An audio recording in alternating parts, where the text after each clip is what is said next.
So this was from a long time ago, but last year, President Biden and Dr. Biden visited Jimmy Carter and Rosalind Carter.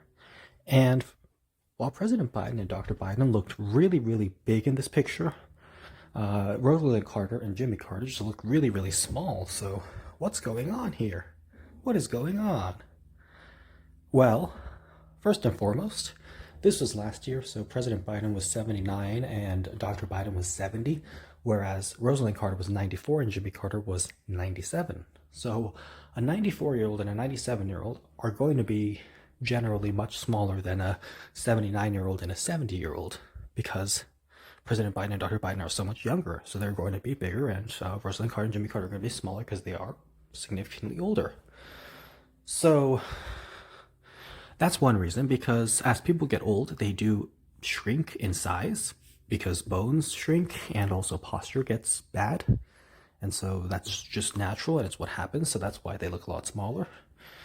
However, there is also the fact that Jimmy Carter and Rosalind Carter are just not very tall to begin with, because even when they were in their 50s and before, like when they were much younger, like in their 50s and stuff, they weren't very tall, and Joe Biden was pretty tall when he was younger, and he's like, I think he's like 6 feet now, but I think obviously if he's 6 feet now, he would also have been 6 feet several years ago because he's been an adult for a long time. So, but yes, he's 6 feet, and Jimmy Carter is like 5'7" So there are pictures of Joe Biden and Jimmy Carter, President Biden and Jimmy Carter, or actually at the time it would have been Senator Biden and President Carter, from when.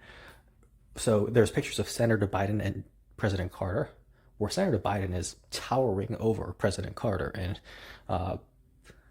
Joe Biden is much taller than Jimmy Carter in the pictures when they're really young. So that's why he looks a lot bigger than Jimmy Carter, because he's always been taller than Jimmy Carter.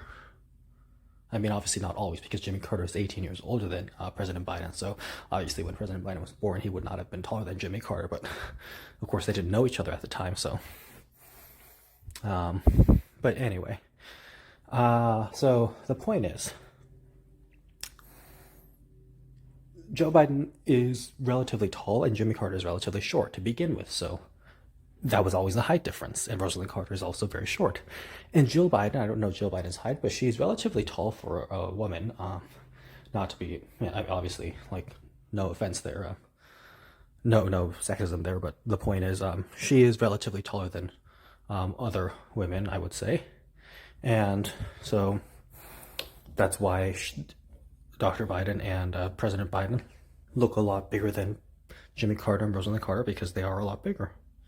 And also, keep in mind that this camera, I guess they shot the picture from a very strange angle, and it looks like it was just taken a little too close, so it magnifies the outer ends of the picture. President Biden and Dr. Biden are on the outer ends, whereas Rosalind Carter and Jimmy Carter are on the inner parts of the picture, so it's going to make the people on the inside look smaller and the people on the outside look taller, so it's a camera illusion as well. So those are the reasons why. And just as a final note,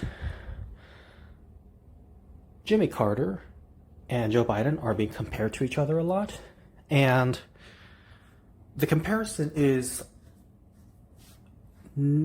not really true in terms of actual policy basis. Actually, so the comparison is not really true in terms of policy basis, but it also is completely true in terms of policy basis. So what do I mean? Well, so on the policies, Jimmy Carter was the first neoliberal president. It was not Bill Clinton. Bill Clinton was the second neoliberal president. Jimmy Carter was the first neoliberal president who started the corporatization of the Democratic Party. Jimmy Carter did a lot of deregulation, deregulated the airline industries, deregulated. Jimmy Carter basically turned his back on the working class and helped crush and bust unions, which is why working class members, unions, turned against him in the 1980 election, which is why he lost his entire base for the 1980 election. Jimmy Carter did, and Joe Biden is also losing his entire base as well because of his neoliberal policies. And Jimmy Carter was incredibly hawkish on Iran. Jimmy Carter supported the Shah, Mohammad Reza Pahlavi, until the very, very end. Jimmy Carter even gave the Shah amnesty after the Shah fled during the Iranian Revolution. Jimmy Carter refused to extradite the Shah to Iran because even though the Iranians wanted him to, and so the Iranians in response took the hostages, and Jimmy Carter in response launched a series of botched CIA operations to try to get the hostages back. But when that didn't work, Jimmy Carter contacted Saddam Hussein, and Jimmy Carter told Saddam Hussein to invade Iran. So Saddam Hussein, dictator of Iraq, invaded Iran with the support of Jimmy Carter and the U.S. government. Joe Biden, President Biden, is refusing to get back into the Iranian nuclear deal, and that's not good. Also, Jimmy Carter basically helped start the Mujahideen because Jimmy Carter wanted to overthrow the government of Afghanistan. And so he funded and armed a bunch of radical groups, the Mujahideen, and Ronald Reagan, of course, continued to fund and arm the Mujahideen, and of course, the Soviet Union, in response to Jimmy Carter supported the Mujahideen and Mujahideen causing chaos. Soviet Union invaded Afghanistan, killed Afghanistan's leader, Hafizullah Amin, and of course, Soviet Union was in Afghanistan, so Jimmy Carter continued funding and arming Mujahideen so that they could get the Soviets out of Afghanistan. And then, of course, Ronald Reagan came along and continued that. So Ronald Reagan continued giving money and weapons to the Mujahideen so that they could get the Soviets out of Afghanistan. And it was a very dangerous, reckless proxy war. And also, that, by the way, that Mujahideen arming and funding thing, that's called Operation Cyclone, one of the most expensive operations in CIA history. But, yes. So, of course, President Biden actually pulled out of Afghanistan, ended the longest war in history, longest American war in history, that is. So yes, so you can see how on the deregulation and the domestic policy stuff, and on that front, Jimmy Carter and Joe Biden are fairly similar. Whereas on the foreign policy stuff, sure, President Biden is giving a lot of weapons to Ukraine, and that could be problematic in the future, as there's no way to track where all the weapons are going, and of course you don't want to keep arming and arming and arming. Of course, Russia invaded Ukraine, and Russia is the aggressor. Basically, if Russia is the US, then Ukraine will be Vietnam or Iraq, so that is the real situation. But the excessive sale of weapons and driving up profits for the military-industrial complex is what Joe Biden is doing. Same what Jimmy Carter was doing. But the difference is, of course, as I said, President Biden withdrew from Afghanistan. Jimmy Carter got involved in Afghanistan that caused a lot of problems. Now, of course, I know everyone knows this, but just to add, President Biden ended the war that George W. Bush started.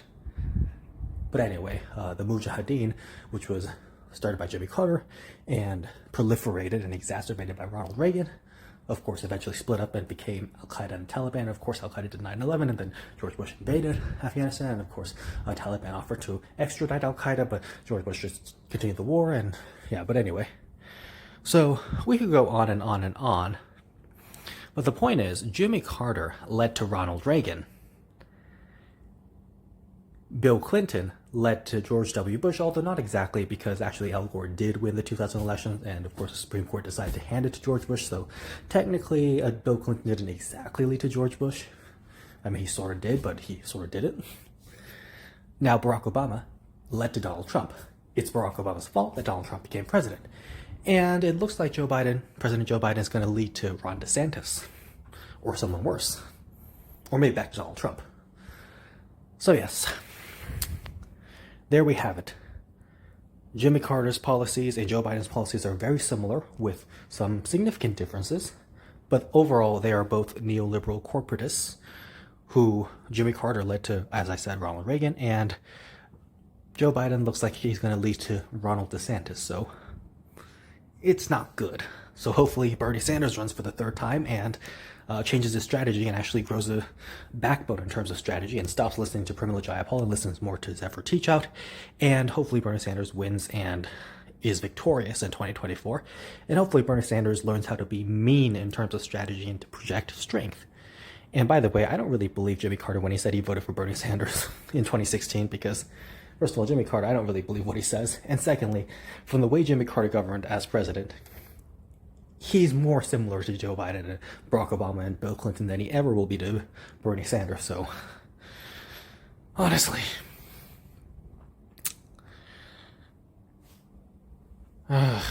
Anyway.